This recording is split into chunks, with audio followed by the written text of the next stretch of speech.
Iran has launched a barrage of missiles at Israel. The weapons lit up the skies above Tel Aviv and Jerusalem, and there were frequent explosions as they were shot down by Israel's Iron Dome missile defence system. While sirens sounded right across the country, Israeli civilians were told to take refuge in bomb shelters, but they have now been told by the authorities that they can leave. Iran said the attack was in response to the killings of the Hezbollah leader Hassan Nasrallah and the Hamas political leader Ismail Haniyeh. There are fears, of course, now for escalation right across the whole region. The Islamic Revolutionary Guard Corps has issued a statement indicating that the missile attack was just the first wave. They also warned that if Israel retaliates, additional missile attacks will follow. Israel has said that the attack by Iran will have consequences.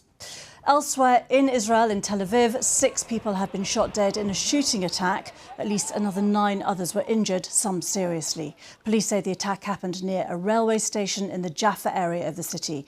Israeli media say the 2 assailants, who were seen getting off a commuter train, were shot dead by a passerby and a security guard. Well, in the last few minutes, the White House National Security Advisor Jake Sullivan gave this update. Today, Iran launched nearly 200 ballistic missiles towards targets in Israel. The United States military coordinated closely with the Israeli Defense Forces to help defend Israel against this attack. U.S. naval destroyers joined Israeli air defense units in firing interceptors to shoot down inbound missiles. President Biden and Vice President Harris monitored the attack and the response from the White House Situation Room, joined in person and remotely by their national security team. We are still working with the IDF and the authorities in Israel to assess the impact of the attack. Well, let's speak to our correspondent Nick Beake, who is in northern Israel for us. Nick, just tell us what has happened where you are in the last couple of hours. Well, Geeta, we're right in the north of the country, and just over my shoulder is the Lebanese border. And that explains why tonight, every now and then, you can still hear explosions. We assume that is outgoing Israeli fire. But about a couple of hours ago, things changed because we saw overhead missiles heading towards central Israel, the distinctive orange glow of those missiles.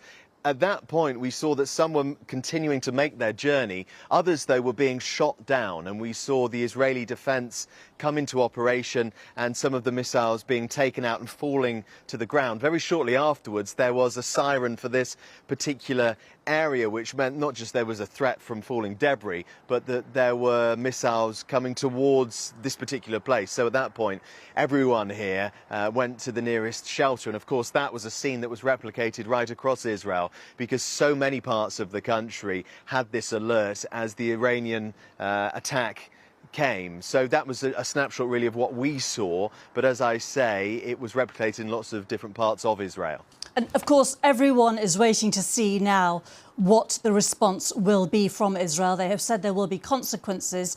Of course, it is not yet clear what that means. Just give us a flavour of some of the statements that have been emerging.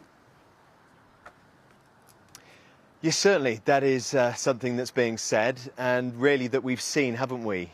This sort of cycle that we get into where one side says there will be a response, warns the other not to make it, and then sure enough action is taken. And I think that is in the mind of people who we were sharing a bomb shelter with earlier this evening. People have been broadly supportive of the intensification of Israeli attacks on Hezbollah over the past 2 weeks or so. The operation that's happening over there, not just on the border, but going across the border, as we've seen in the past 24 hours. The Israeli Defense Forces launching these raids, going into Lebanese territory, they say, to carry out attacks which will drive Hezbollah fighters out and ultimately lead to lots of people who are staying in this area because they can't live on the border anymore, or certainly for the past year or so, because of the ongoing threat of Hezbollah rockets. So people, as I say, have been broadly supportive of that, but they're mindful about what could come next. Israel, of course, always says that there will be a strong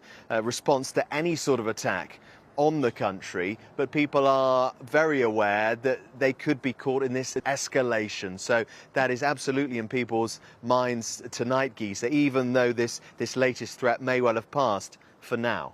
Nick Beake, for now. Thank you very much indeed.